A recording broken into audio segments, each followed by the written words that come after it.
Përshëndetje të nderuar shikues, ja ku jemi takuar së bashku në minutat e emisionit të Shqipëria Voton, Gjirokastra zgjedh.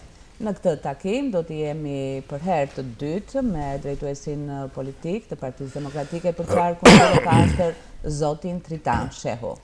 Përshëndetje. Përshëndetje juve, kënaqësi gjithmonë. Zoti Shehu, si shkoi ky rrugëtim 30 ditor, le të themi, edhe pse fushata gjithmonë nis më herët, i kësaj fushate? Së pari unë dua të falenderoj strukturët e Partisë Demokratike të Qarkut, degët, antarët, simpatizantët, të gjithë ata që na ndoqën. Dua të falenderoj të gjithë qytetarët e mençur, të emancipuar, qytetarët e veçantë të Qarkut të Gjirokastrës për mënyrën si e kanë ndjekur fushatën tonë, si e kanë mirëpritur programin tonë, si kanë mirëpritur kandidatët tanë, si realisht kanë pranuar dhe kanë dialoguar qashtësisht për hallet, problemet e tyre, duke dëgjuar zgjedhjet që Partia Demokratike i ofron atyre në qeverisjen e qeverisë Berisha mbas suksesit tonë që do kemi në 11 maj. Pra, ishte një karakteristike veçantë në këtë qark, do të apo më mirë një përsëritje e karakteristikave të këtij qarku, të emancipuar, të vlerave, të kulturuar, për mënyrën e diskutimit, të pritjes dhe të ballafaqimit me ide të ndryshme, nëse ka dhe ide të ndryshme, dhe kjo është krejt normale në demokraci. Unë mendoj se është një fushat absolutisht që ka shkuar crescendo në rritje e Partisë Demokratike, me një dialog të gjerë, me kontakte të gjera, duke arritur pika kulminante të ndryshme, dhe këtu duhet përmend vizitën e zotit Berisha në Gjirokastër, atë pritje madhështore që banorët e këtij qarku i realizuan zotit Berisha, atë me mënyrë se ata pritën paraqitjen e programit të Partisë Demokratike dhe të qeverisë së ashme Berisha përpara tyre, entuziazmin që patën, dëshirën dhe vullnetin për ndryshim. Dhe këtë unë them drejtën e kam hasur dhe kam parë jo vetëm atë takimin e mrekullueshëm me zotin Berisha, por në gjitha takimet që kam pas, në gjitha lëvizjet që kam pas, kam gjetur indinjatën e plot. Kam gjetur gjykimin krejtësisht negativ për të qeverisje të deformuar, për të qeverisje në kundërshtim me parimet e demokracisë, në kundërshtim me parimet e zhvillimit, që vetëm kam mbjellur në këtë qark varfëri, papunësi, duke shkatruar sektorët jetik si arsimi, shëndetësia, duke bërë të largohen këto institucionet më të rëndësishme të vendit, duke bërë atë që është më të mërshme, largimin e qytetarëve të Gjirokastrës. Pra, kam gjetur kudo një ndjenjë të fortë, keqardhje dhe reagimi negativ ndaj kësaj qeverisje në këto vite që ka shkatruar këtë qark me kaq vlera të mëdha, duke filluar që nga shkatrimi i jo vetëm misione, po dhe lumit vjosa, gjë që padyshim është përgjegjësi e madhe dhe gjithçka që ka ndodhur këtu, e Lubis Kumbaro, e cila ka drejtuar stafin politik të majtë në këtë qark dhe që mban përgjegjësi të plot për shkatrimin e këtij qarku. Pra, i kam gjetur këto gjëra, ashtu si kam gjetur dhe mirëpritjen e ideve të programit ton, shpjegimit dhe dëshirën për të dëgjuar atë që do bëjmë dhe dëshirën për të ndryshuar. Unë jam i bindur se këtë herë qarku i Gjirokastrës do votojë në shumicën dërmuese për ndryshimin. Do votojë për një qeverisje më të mirë, më njerëzore, do votoj padyshim për rritjen ekonomike, për luftën kundër varfërisë, për prodhimin, për të kthyer institucionet kaq të rëndësishme që janë zhdukur në Gjirokastra përsëri në qarkun e Gjirokastrës, për të zhvilluar bujqësinë, blegtorinë, shëndetësinë, arsimin dhe në mënyrë që njerëzit të jetojnë me dinjitet, ashtu si meritojnë të jetojnë të gjithë shqiptarët që absolutisht meritojnë të jetojnë si europianët. Zoti Shehu, të flasim për disa pika të programit që nuk i prekëm në fakt herën e kaluar. E nisim me punësimin, por edhe me rritjen ekonomike, që vijnë direkt të themi, ndikojnë direkt në mirëqenien e qytetarëve. Shiko, këtu janë disa elementë që lidhen.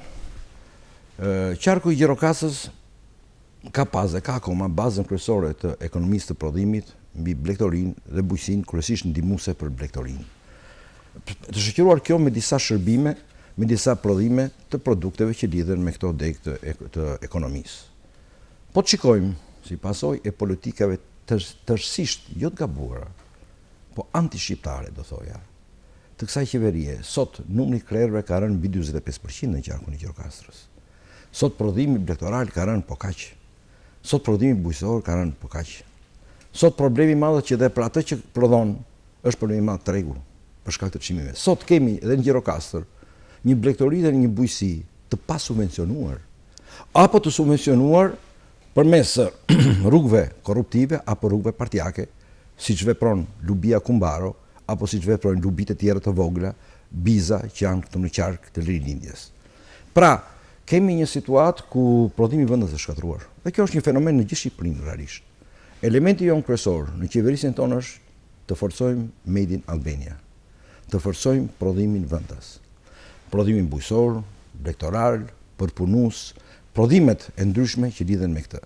Dhe këtu kjo lidhet me shumë politika, lidhet me një buxhet për edhe 70 milion euro që në 3 muajshin e parë për bujqësinë dhe blegtorinë, lidhet me pesfishimin e subvencioneve për blegtorinë dhe bujqësinë, ku neve në vendin tonë aktualisht kemi subvencione për bujqësi dhe blegtori vetëm 0,3% prodhimit bruto, kur Kosova i ka 2%, kur Serbia i ka 2,5%, kur Maqedonia e Veriut i ka 2%, pra në këtë mënyrë dhe me atë që bëri Rama që hapi tregun në emër Ballkanit hapur, shkatëroi dhe asfiksoi prodhimin vendas.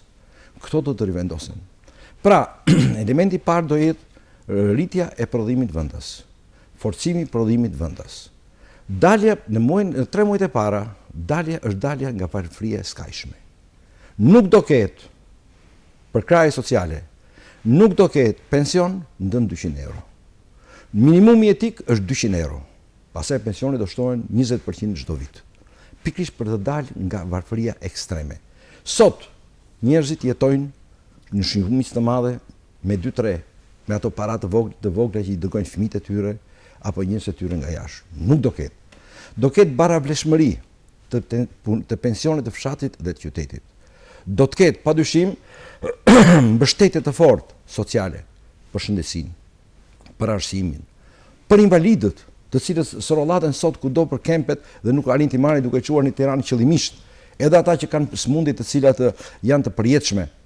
Pra, do të bëjmë ndryshim të madh. Unë mendoj që baza e zhvillimit do jetë ekonomia. Baza e zhvillimit ekonomia për dalë nga kjo katastrofë varfërie e thellë që ekziston në Shqipëri.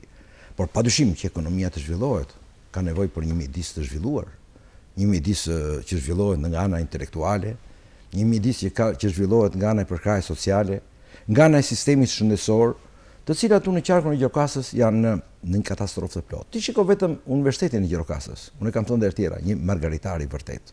Si ka shkata ndishu sot? Lubia Kumbaro ka zëvendësuar me një kotec online, i cili është i palishëm, realisht, në të vërtet është i palishëm, dhe që është ngritur vetëm për përfitime dhe për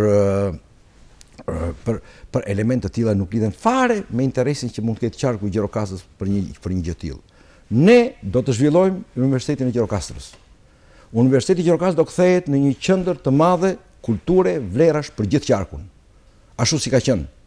Pra, jeni të bindur që këto do të realizohen. Si mjek në profesion, keni prekur këto ditë, pra në takimet që keni organizuar, edhe çështjet e shëndetësisë, që nga cilësia e medikamenteve deri tek lista e barnave të rimbursueshme. Çfarë nuk shkon në fakt në këtë sistem? Shiko, asgjë nuk shkon, po të duash të dish më sinqerisht ta them. Këta e filluan në 2013 me parullën shëndetësia falas. Sot ku janë? Janë të motoja o paguaj o vdis. Sot, po nuk pagove vdes. Ja, kjo është niveli i sistemit shëndetësor shqiptar sot, mbas këtyre vite që është një katastrofë të plotë. Shiko se kanë të ndisur struktura shëndetësore në Tepelen, në Memaliaj, në Përmet, në Gjirokastër, ky spitali Gjirokastër që ka qenë një spital i mrekullueshëm. Ka kolegë të shquar që punojnë, absolutisht. Mjek të shquar që punojnë në spitalin e Gjirokastës, për cilën kam një respekt jashtëzakonshëm profesional dhe njerëzor. Por struktura nuk funksionon. Struktura nuk funksionon. Shërbimet janë rrudhur. Ofertat ndaj publikut janë rrudhur. Jo për fajt të mjekëve, absolutisht. Po për fajt të sistemit që ka degraduar të gjithë sistemin shëndetësor në Gjirokastër, në Vlorë, në Durrës, edhe në Tiranë, krejtësisht, përveç në qark që në mënyrë absolute. Pra, Unë duhet t'i siguroj kolegët e mi mjek të shquar, mjek të jashtëzakonshëm që këtu që punojnë me devocion, që ata do gjejnë një përkrahje të plot në qeverinë Berisha për të zhvilluar sektorin e tyre nga ana profesionale, nga ana shkencore dhe nga ana mirëqenies së tyre nëpërmjet rrogave, siç kemi thënë, nëpërmjet shpërblimeve që do marrin, nëpërmjet mundësive për trajnime që mungojnë krejtësisht. Pra do të gjejnë veten të integruar krejtësisht në një sistem shkencor të vërtetë. Sistemi shkencor ju folët për medikamentet. Medikamentet në Shqipëri kanë një tipar. Medikamentet që vinë në Shqipëri janë të origjinës pasigurt në shumicën tërmuese. Sepse u hoqën kufizimet ligjore që ne kishim vende që ishin deri në 2013. Pra sot është hapur rruga importit të medikamenteve të pacertifikuar nga organizma ndërkombëtare. Gjë e cila ka shkatruar tregun e medikamentos në Shqipëri. Përveç asaj që subvencioni i medikamenteve është ndën 40%. Qeveria Berisha ka në prioritet shëndetësinë kësaj radhe në mënyrë të plotë. Dhe që 3 muajin e parë ne do aplikojmë listën e medikamenteve që e ka Italia. Të plotë. Të gjithë në Shqipëri nuk do vi më asnjë medikament me origjinë pasigurt. Medikamentet që vinë në Shqipëri do të jenë medikamente që qarkullojnë në vendet e Bashkimit Evropian dhe janë certifikuar nga agjencitë europiane. Sepse shqiptarët duhet marrin pacisi medikamentoze dhe si italianët, dhe si grekët, dhe si të tjerët. Dhe të jenë të bindur gjë që niveli i subvencionimit të medikamenteve në Shqipëri do jetë nga 95 në 100%, ashtu si është në Bashkimin Evropian. Kjo është e sigurt. Pra, meqense pyetet për medikamentet, por kjo skem padyshim shtrihet me gjërë, shtrihet e spitalet, te kujdesi bashkësor, duke hequr dhe goditur ato PPP-t korruptive, të cilët nuk bëjnë asgjë, vetëm gllarbërojnë 10 miliona euro në vit, kur me ato para mund të rindërtojë gjithë kujdesi bashkësor i Shqipërisë. Ashtu si do përmirësohet qëndrimi ndaj invalidëve, ndaj sistemit të kempit, për që në afër të smurit, afër atit që ka, dhe jo për ta denigruar dhe për ta çuar me barrel deri në Tiranë për gjëra që janë krejt evidente, kur kontrollet duhet bëhen këtu që s'do bëhen dhe kur përfitimi duhet jetë ai që tham, jo ndën 200 euro në vit, sepse ky do jetë minimumi etik. Pra, unë mendoj që sistemi shkencor do ketë një ndryshim të plot, rrënjësor, për të zënë vendin e tij ashtu si duhet në shërbim të qytetarit, për qytetarin dhe duke dalë nga koncepti që sot o paguaj o vdis. Besoj këtë ditë i keni shkelur fshatrat. Me çfarë premtimesh konkrete vini juve për apo mbështetje konkrete për fermerët e Gjirokastrës? Ne kemi bërë disa takime edhe me fermerët. Kemi bërë një këtu në Gjirokastër, kemi bërë një në Libohov, kemi bërë të tjera në për bashki të tjera. Është ai që thash pak përpara. Blegtoria dhe bujqësia janë në kolaps të plotë. Janë shumë element që e kanë shkatruar. Janë subvencionet, është mungesa e sistemit të infrastrukturës, të ujitjes, të drenazhit, janë spekullimet mbi substancat e plerave, mbi vaksinat për bakterinë. Janë shumë element që kanë çuar që sot të kurret numri baktive në qarkun e Gjirokastrës mbi 45%. Duke rënë kështu prodhimi, duke krijuar një dëm kolosal ekonomik dhe duke dëvarfruar kështu popullsinë e qarkut të Gjirokastrës, sepse ajo degë ekonomisë ka qenë nga degët kryesore ku mbaj ky qark. Po duke goditur në këtë mënyrë dhe industrinë përpunuese. Do të rregullojmë këto elemente siç do të rregullojmë çmimet e shitjes së prodhimeve bujqësore dhe blegtorale. Do të ndihmojmë me të gjithë forcën për të minimizuar konkurrencën e padrejtë nga tregjet nga prodhuesit e huaj. Dhe ashtu si do bëjmë të gjithë përpjekjet për të ndihmuar prodhuesit, fermerët në gjetjen e tregjeve të tyre për të shitur prodhimet e tyre. Pra, është një politikë e tërë, unë thashë pak përpara, vetëm 3 muajshin e parë janë 70 milion euro që do t'i kalohen bujqësisë për mbështetje dhe blegtorisë, ashtu si do vazhdojnë pasaj me të gjitha projektet, me të gjitha rritet, gjithë cilat shpjegohen qartësisht në programin tonë që kemi paraqitur për daljen e vendit nga kjo katastrofë që 3 muajshin e parë. Përveç takimeve në qark, që vend kanë zënë emigrantët në takimet tuaja elektorale? Emigrantët janë padyshim pjesë e shqiptarëve. Sot unë kam takuar në fshatra kudo prindër të moshuar që fëmijët i kanë jashtë, që me niprit mbesat lidhen vetëm me ato WhatsApp-et apo me ato mënyrat elektronike të lidhjes. Unë kam parë absolutisht prindër që janë vërtet pikulluar për të gjë, sepse fëmijët e tyre u detyruan të largohen nga skamja, nga varfëria, nga keqtrajtimi, nga mungesa e drejtësisë, nga përbuzja që ky regjim ka treguar dhe tregon ndaj njerëzve. Unë mendoj se në politikat tona ne do bëjmë që ekonomi të zhvillohet Shqipëria brenda për brenda. Dhe kjo gjë do bëj, jo vetëm që të ndalohet fluksi i shqiptarëve që shkojnë jashtë, të ndalohet sepse do gjejnë veten këtu, por një pjesë dhe të kthehen përsëri siç ndodhi mbas vitit 2005. Prandaj unë jam i bindur që emigrantët që janë jashtë do votojnë për ndryshimin. Sepse ata jetojnë aty edhe në ambient demokratik, ku nuk pranohet kjo shtypje, ku nuk pranohet kjo përbuzje që Rama tregon ndaj qytetarëve, ku nuk pranohet ky denigrim që Rama tregon ndaj qytetarëve duke i thënë gjëra absolutisht të paimagjinueshme. Unë jam i bindur që ata do votojnë për ndryshimin, për Partinë Demokratike, për programin ton, do votojnë absolutisht për atë që e pret Shqipërinë të ardhmen, për të bërë një Shqipëri më dështore dhe një Gjirokastër më dështore. Po, dhe me që jemi tek programi, 5 premtime kryesore që ju mendoni dhe keni të qartë tashmë që mund t'i zbatoni në qarkun e Gjirokastrës. Janë disa. Nëse merrni, vini në pushtet. E para, rimëkëmbja e bujqësisë, blegtorisë, ekonomisë. Krijimi i një sistemi tregu të drejtë brenda saj, duke i dhënë mundësi çdo prodhuesi të marrë dhe të fitojë atë që është, duke vendosur parimet e subvencioneve në to, duke vendosur parimet e drejtësisë në treg. Tjetër, kthimi në Gjirokastër të gjitha emisionet të cilat kjo rinjë ka përzën nga Gjirokastra, duke shkretuar Gjirokastrën. Sot në Gjirokastrit, një Libovit, një Tepelenës, një Përmetar, detyrohet të shkojë deri në Lushnjë, deri në Fier, deri në Vlorë, deri në Tiranë, deri në Durrës për një certifikat, për një veprim gjyqësor. Absolutisht, jo njerëzore kjo, shkatruese kjo. Të gjitha emisionet që kanë ikur nga Gjirokastra do rikthehen në Gjirokastër, plus dhe emisionet të tjera të cilat kanë vend dhe duhet vinë këtu për të zhvilluar të qark me vlera të veçanta. Dhe këtu do të them diçka. Të jenë të qetë të gjithë punonjësit e ndershëm, të gjithë punësit e ndershëm, të gjithë ata që respektojnë ligjin, do jenë të nderuar. Sot nuk janë të nderuar. Sot janë të shtypur. Mbi kokë kanë atë shpatën, kanë zhikun e patronazhistëve. Do jenë të nderuar. Do vazhdojnë punën e tyre të qetë në zbatim të ligjit, do t'i kërkojë vetëm diçka, të zbatojnë ligjin. Asgjë tjetër.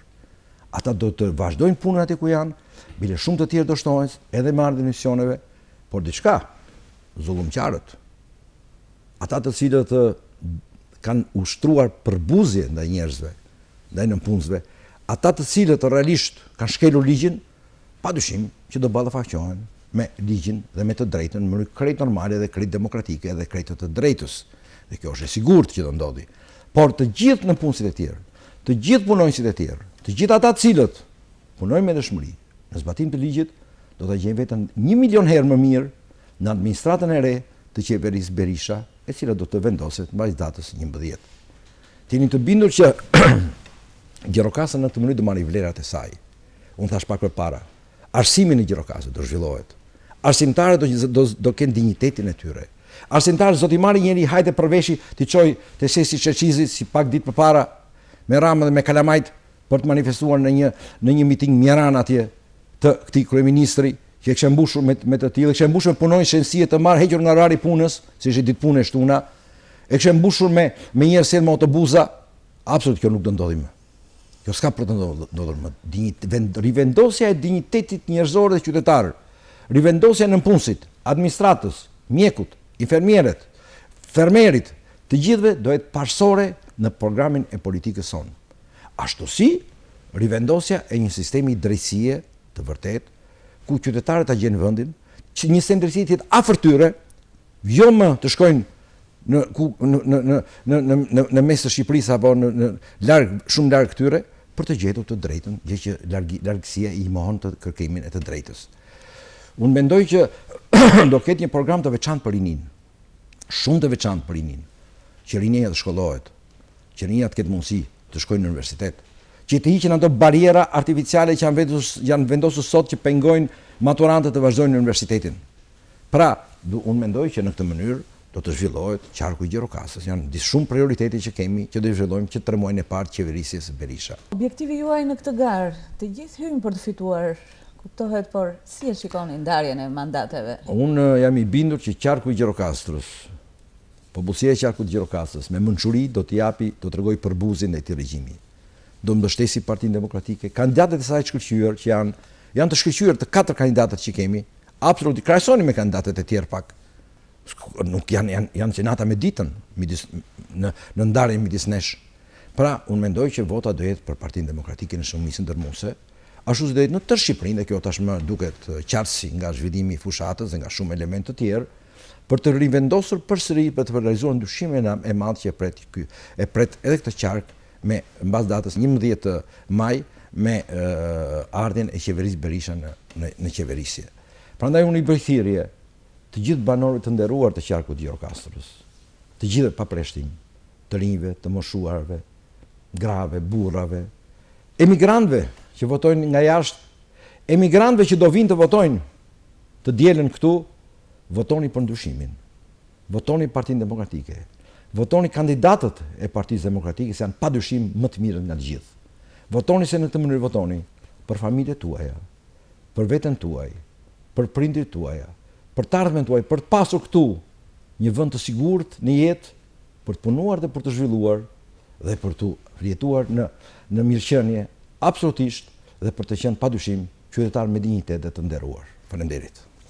Atëherë të falenderoj zoti Shehu që ishit këtu sot me ne në RTS Gjirokastra. Faleminderit. Juroj suksese në këtë garë. Të nderuar shikues, ishim në minutat e emisionit Shqipëria voton, Gjirokastra zgjedh. Ndahemi bashkë me këtë